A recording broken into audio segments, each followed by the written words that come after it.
Welcome to Beyond the Bell, a podcast from the Barrow County School System. My name is Sierra Roberts, and today we have the chance to talk to Dr. Jennifer Wood and Brandon Mitchell about the new electric vehicle program coming to Barrow County. Thank you for coming to the show today. Would you like to go ahead and introduce yourselves? Sure. Thanks for having us. I'm Jennifer Wood, and I am the Principal CEO here at Sims Academy, and I'm the CTAE Director for the district. Hey, I'm Brandon Mitchell. I'm currently engineering teacher at BASA. Next year I'll be an engineering teacher for Sims Academy. Awesome. How did the idea for this program come about? Sure. So throughout the state of Georgia, obviously manufacturing and the inception of electric vehicles is obviously a very up and coming thing throughout the United States, but really specifically also here in Georgia.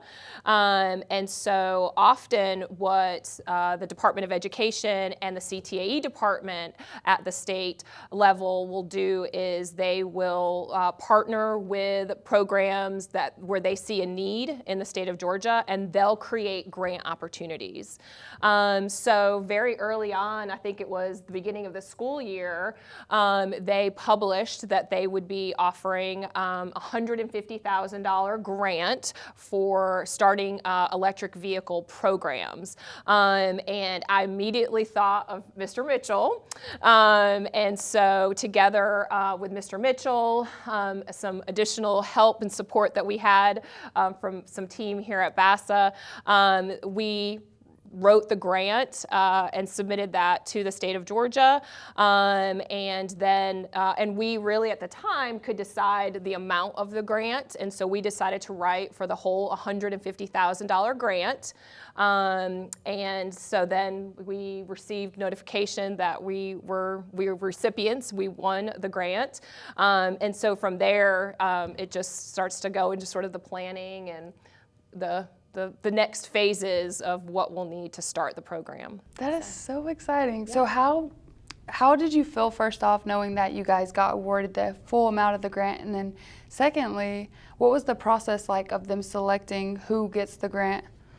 So obviously multiple school systems and districts throughout the state of Georgia can apply for it. And off the top of my head, I don't know exactly how many they awarded. I don't know if you... I think it was 10 or 12 total for the state. Yeah, so it wasn't that many. And again, they also could apply for smaller amounts, but I felt really confident in the grant writing process, and very fortunate that we were selected.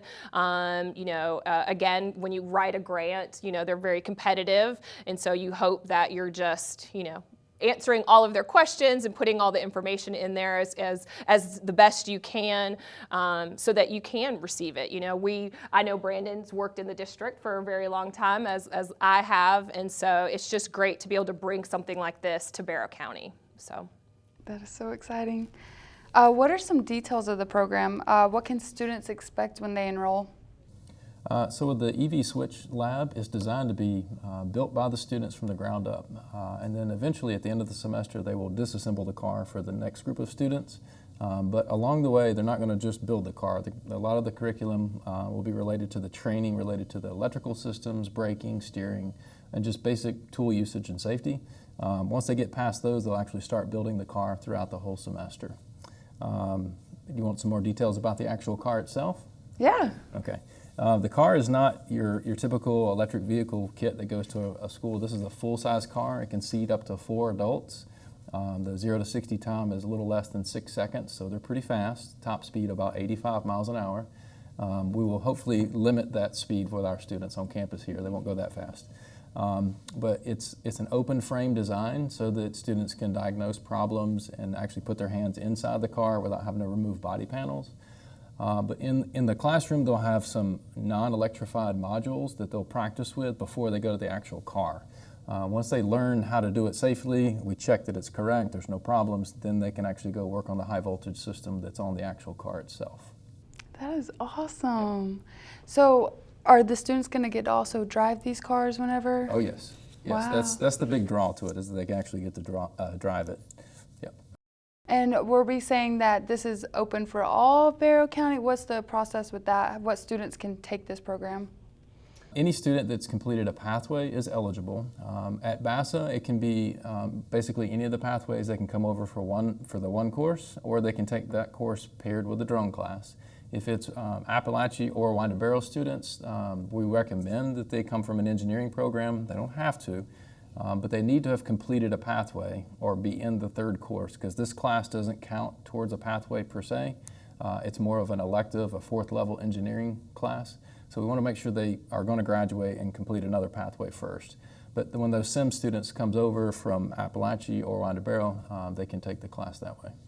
That's wonderful. Yeah, we're really excited, with the receiving of the grant and knowing that Mr. Mitchell was going to be the primary instructor. There's been a lot of behind the scenes trying to figure out how we could get this scheduled and put into a schedule so that we could offer it to more Barrow County students and really allow them the opportunity to take advantage of this great class.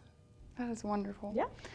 Can you describe the hands-on projects that students will engage in as part of building the electric car? Yeah, so we're going to start with safety in mind first, obviously, learning how to use the tools, how circuits work, and general electricity items. But the big thing is that they got to understand how cars work, the braking system, the steering system, how to tighten a bolt, how to make it tight enough but not too tight. All the basics will be covered up front, but it's all hands-on, like the entire class. All 18 weeks will be totally hands-on. And then towards the end, once it's fully assembled, we're doing the programming side of things. They'll actually be driving the car. And then eventually we'll be out in the industry looking at automobile places that sell the cars, work on the cars, and manufacture the cars. So we're going to be in the door of local manufacturing facilities to try to figure out how are they made compared to our car that we made, and how are they similar. The motor that's in our car that we're getting is the same as about 90% of all electric cars on the road today. So it's very similar as far as to the cars they could potentially be working on very soon. And we'd like for them to see what it's like to be an electric car technician or salesman or just work in the industry as a whole. And I think just to add a little bit to that, and probably going into another question that you might have, talking about getting students into businesses. Kia, I just was recently at a conference, and we were able to take a tour of the Kia plant in, I guess it's LaGrange. I'm not sure the exact address of it, but that area. And they're getting ready to add on to their manufacturing plant to build on site their EV vehicle. So it'll be a Kia. I don't know what the name of it is, but it's a fully electric vehicle right there in Kia. And then really to speak to other sort of industries and where potentially students could take the knowledge that they're getting from this class. Locally, we have EV battery with SK Battery right down the road. They're manufacturing batteries for electric vehicles. So again, just sort of seeing where Barrow County is located and all of the opportunities that our students could look towards, and just having this opportunity to sort of really enhance and advance those skills. I think it's just a win-win for Barrow County. I like that. How can students sign up for this program? So if students are interested in signing up for this class, what we've currently done is we've created a flyer. And so those flyers have gone out to all 3 high schools, so Appalachia, Winder Barrow, and BASA. We start usually with the engineering teachers, since they're a good recruitment tool for this program. Again, they don't have to be engineering students, but again, really part of the grant and the way it was set up, it was sort of as a 4th elective for engineering students. So we have sent out flyers to all of the schools. We recently held a technology and engineering career fair with our partners Lanier Tech, and we were able to, Mr. Mitchell was able to talk to a set of students from each high school and be able to sort of start promoting the class. He's also I'm volunteering him, but I think he's volunteered himself to go over and talk to the 2 high schools to see if students are interested. But then really they just need to go see their counselor and tell them that they're interested in that. And then we help facilitate getting them registered for the class. So the students that you have talked to, did they seem pretty excited about it? Oh yeah, very excited. Where can I sign up? So how similar to a gas-powered car is an electric vehicle?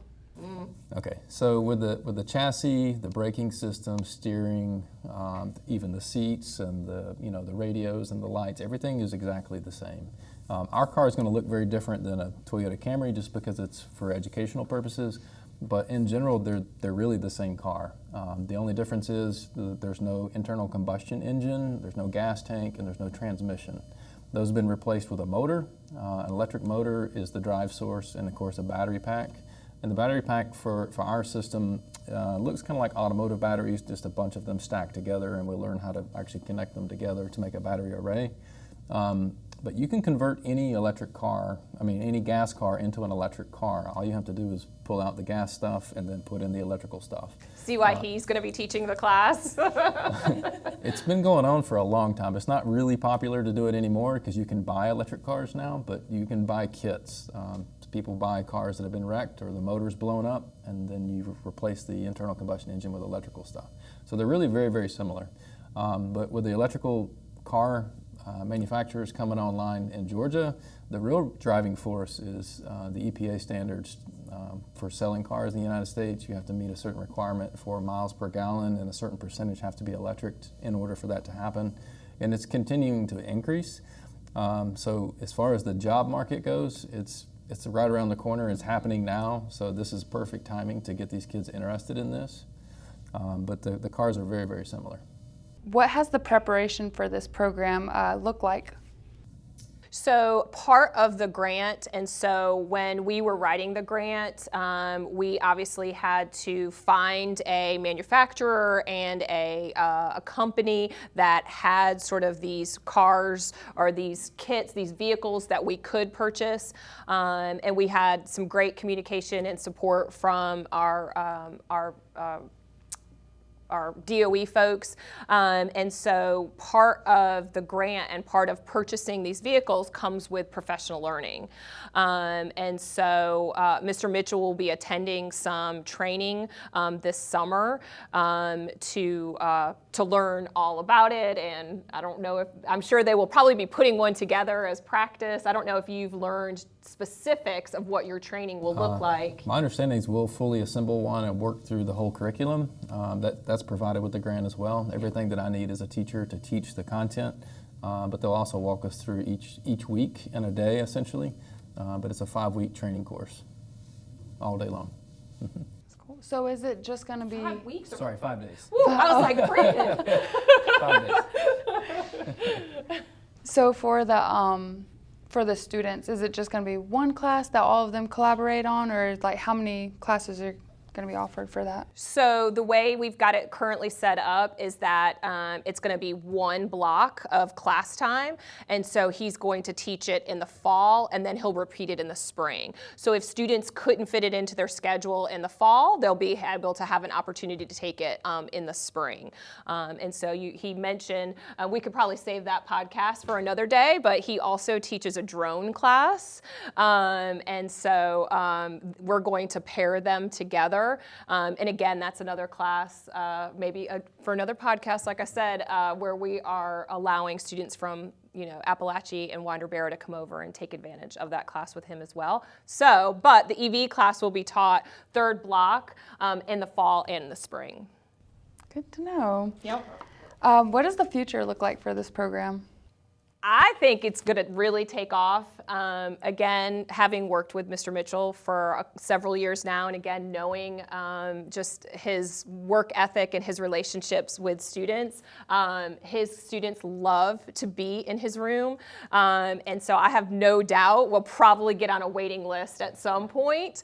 And, just because for safety reasons, we do try to limit the number. Right now, I think I have it capped at like 24. and we'll probably, try to stay to that just because of, the lab space and the safety and having to get everything put together for the vehicles. But I have no doubt that in a very short amount of time that there will be students on a waiting list trying to get into this class with him. That's just my opinion. I'm not sure what Mr. Mitchell thinks about that. That's the goal. I think we can achieve that. Yeah. I think once the car is put together, it's going to kind of sell itself. Yeah. The drones already sell themselves because the classes fill up because everybody knows what a drone is. But once they see this electric car assembled and moving around campus and seeing that our students built it, I think it'll start selling itself. And we have 2 cars, so we could have 2 separate classes going at the same time if the growth allows for it. We can have 2 classes back to back. Mm-hmm. So when is the registration deadline for students that want to get involved with this program?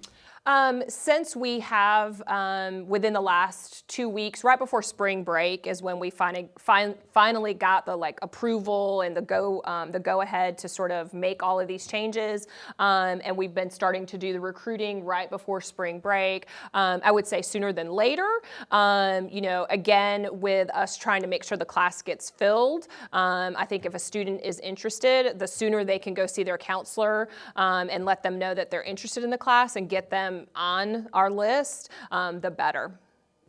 Well, you heard that. These programs are going to get filled up quick, so if you want to get involved, go ahead and reach out to your school counselor and get you a spot on this program. But thank you guys for coming in and speaking with us about this amazing program and all of the opportunities it's going to provide for our students. If you've enjoyed this conversation, be sure to subscribe to Beyond the Bell wherever you get podcasts, and check out our website and socials for more information. And remember, the learning journey never stops. It continues beyond the bell.